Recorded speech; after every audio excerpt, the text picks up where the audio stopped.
à tous. Bon voilà, c'est notre dernier jour à Niigata. On va essayer de profiter de cette dernière journée pour faire notre belle sélection. Alors là actuellement on est chez Hiroi et donc vous allez voir, là on a déjà trouvé des beaux Doitsu Showa et on va vous montrer tout ça. A tout de suite. Alors chez Hiroi, il est réputé pour ses Doitsu Showa et ses Goshiki. Vraiment un très bel éleveur, vraiment très qualitatif et ses koi évoluent très bien dans nos eaux dures qu'on a en Normandie et aussi dans d'autres régions. Et il faut bien imaginer que les koi vont évoluer au fur et à mesure des années. Et voici un peu un exemple de première sélection qu'on fait. Vous voyez ces magnifiques Showa. Alors Doitsu, parce qu'ils sont sans écailles. Alors David, comme d'habitude, on va faire une petite boîte. Voilà. Maintenant, vous connaissez l'expression, on va faire une petite boîte. On prend et on verra. Ouais. Alors là, on est en pleine sélection. Dernier jour, David. Hein, ouais, c'est ça. Dernier jour des koi. Demain, on va direction Tokyo. On va aller se faire une petite balade là-bas. Ouais. Et puis prendre notre vol dans 2 jours après. Enfin, le lendemain. Donc là, vous voyez, dans le bassin où on est en train de sélectionner, vous avez des goshiki. Alors vous avez des très beaux goshiki. Mais il est à crayon. Des goshiki, vous avez des kohaku, des showa. Mais sur cet éleveur là, nous on va se concentrer principalement sur des showa et sûrement quelques goshiki. Pour Hiroi, nous on a moi j'ai une petite référence pour Hiroi parce que ces poissons évoluent toujours très bien et toujours positivement. On est rarement déçu en termes d'évolution au niveau des koi. C'est vraiment toujours très chouette. Donc vous voyez, là je vais vous faire un tour de la ferme. Donc là c'est l'éleveur, vous voyez, sur sa petite chaise, enfin d'attendre qu'on finisse le job. Et là vous allez voir un bassin, donc ça c'est le bassin des koi les plus chers. Donc très qualitative, très haut de gamme et donc très cher. Vous voyez, là vous allez voir, c'est vraiment des pièces somptueuses. Alors, pas forcément sur vidéo, on se rend pas forcément compte. Tout à l'heure il y avait un Doitsu Kin Showa qui est excessivement rare sur Niigata. Difficile à trouver chez les éleveurs. Là vous voyez un Doitsu Shiro est vraiment une pure beauté, une pure merveille. Vraiment, c'est vraiment top. Après, au niveau du tarif, il y a un peu trop de zéro à mon goût. Donc là, souvent, c'est un peu dédié à une clientèle asiatique. Hein. Donc c'est très joli à voir, mais on sort pas les pucettes ici parce que c'est hors budget. Donc voilà. Alors ici c'est bien conçu parce que vous avez les petits robinets pour couper l'oxygène. Pas besoin de sortir le tuyau. Donc comme ça là, ça apparaît, vous allez voir. Regardez, c'est vraiment top, c'est très joli. Il a en plus remis des koi, hein. C'est vrai qu'on était passé plusieurs fois chez lui, mais à chaque fois on était un petit peu déçus. Et là, en fait, pour notre dernier jour, on a souhaité de passer ici. Et on n'est pas déçu du tout.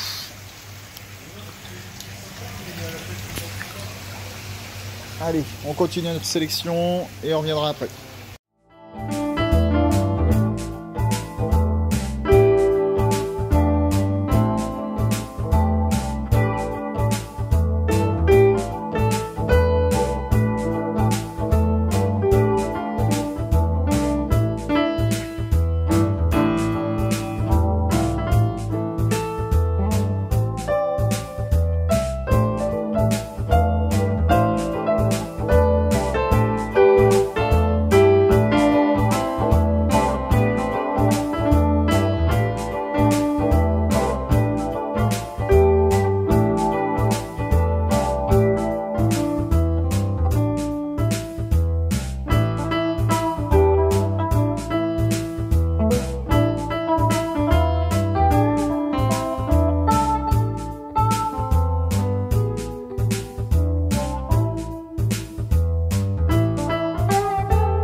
deuxième visite de la matinée. Là, on est chez Shinoda Koi Farm, un éleveur principalement de Itsuri et de Doitsu Sankei Showa.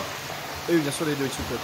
On va vous montrer un peu ça. C'est parti. Je vous disais tout à l'heure, en fait, le Shinoda, vraiment, il fait des très beaux Itsuri. Vous allez voir, vraiment, c'est des très grosses pièces.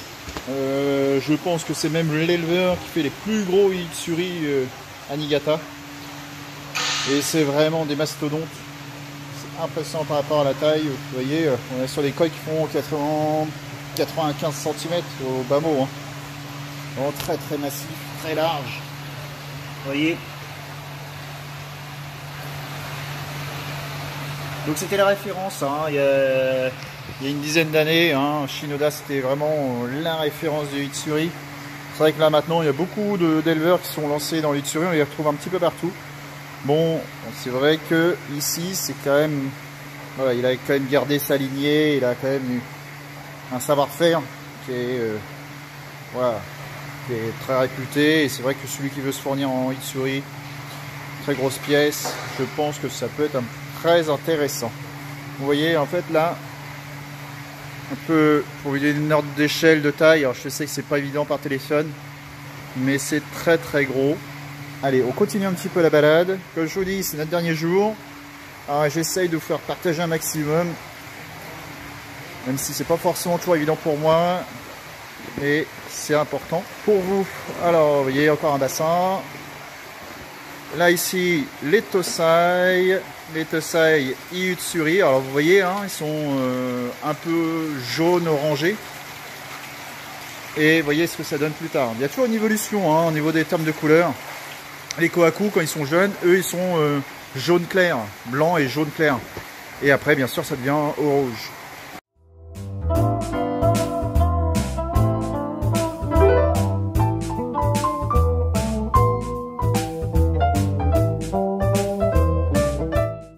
Donc deuxième éleveur de la matinée. Ouais, Niatora. Et ben, on a trouvé un bon compromis, qu'on est content, et là-dessus on va pouvoir répondre à au moins deux clients ce soir. Ouais. Déjà, donc c'était quoi? Qu'est-ce qu'on a dans le bol? Et ben, il cherchait une taille de Doitsu Showa avec un pattern un peu particulier. Je pense que ça devrait correspondre. Et en termes de sexe, voilà. On a quoi là? On a donc 3 femelles et un mâle. Ah, voilà. Et le mâle vraiment est très sympathique. Des couleurs beaucoup plus vives hein, au niveau le mâle. C'est vraiment chouette. Donc ça va prendre encore un petit peu chez nous, mais intéressant. Voilà. Oui, parce qu'on a eu une bonne opportunité là. Ouais. Parce qu'il venait de ramener une nouvelle koi de l'Ekeage. Comme l'autre jour, hein, ça fait la deuxième fois. Voilà, une bonne pioche. Donc là, on va faire nos photos. On va terminer tranquillement comme ça. Voilà. Vous voyez, hein, il y a encore du koi. David va me préparer les koi une par une, là, puis je vais faire les photos.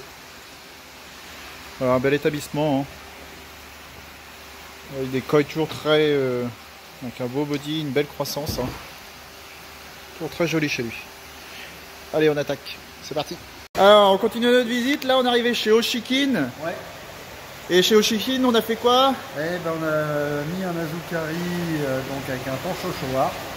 Et les clients se reconnaîtront parce que évidemment c'est pour eux. Ah. Donc là on fait des Azukari aussi pour nous, mais aussi à la demande de certains clients. Voilà, donc... Normalement il va rester un an, c'est eux qui décideront l'année prochaine s'ils font mieux ou pas, tout simplement. Alors je répète, les Azukari que vous voyez quand c'est des clients, dans la première année on appelle ça, ils sont garantis. En fait, on reçoit, enfin, s'il y avait un problème de mortalité uniquement, hein, on ne reçoit pas une somme d'argent, on repart sur un nouveau koi. Ça, c'est pour la première année.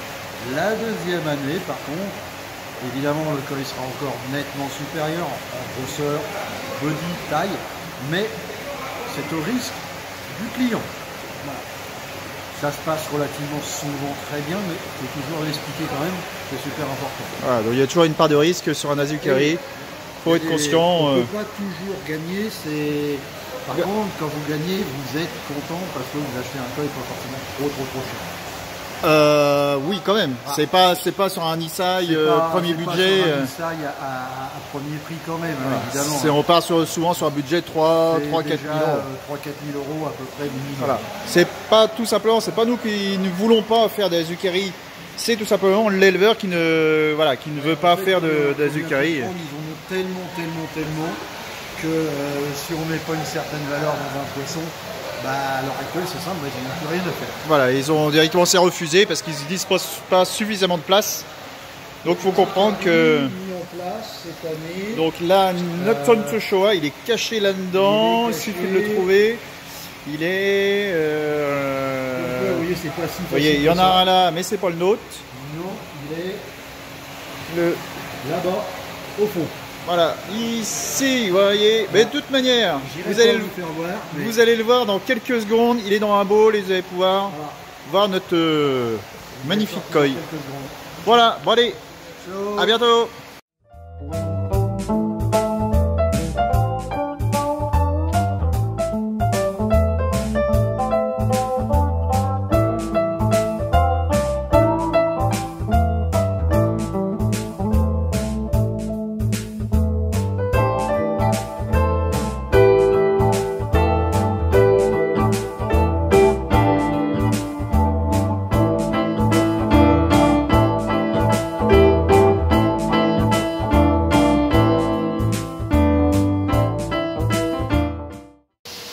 Actuellement, on est chez Danichi Koi Farm, une des serres où il y a des très gros koi. C'est assez impressionnant, une très belle infrastructure. Allez, je vous montre plus en détail. Alors ici, c'est vraiment le numéro 1 à Niigata, hein, en termes du Kohaku et de Showa. Le number 1, Danichi, pour ses super body, il gagne beaucoup de koi show. Ici, on a vraiment une qualité d'eau irréprochable et les koi sont vraiment très grandes. Hein. Là, on est sur des koi de 90 cm et vraiment des pures beautés. Hein. Donc en termes de filtration dessous, ici on a les filtrations et en plus en complément on a les filtres à douche. Vous pouvez voir. Et vous voyez à l'intérieur, c'est les médias comme ça. Donc tous les bassins vraiment sont oxygénés avec distributeur de nourriture. Oh, des très grandes pièces, hein. C'est vraiment somptueux. Il y a une multitude de serres de ce type là ici. Vous voyez, on est sur des cailloutis.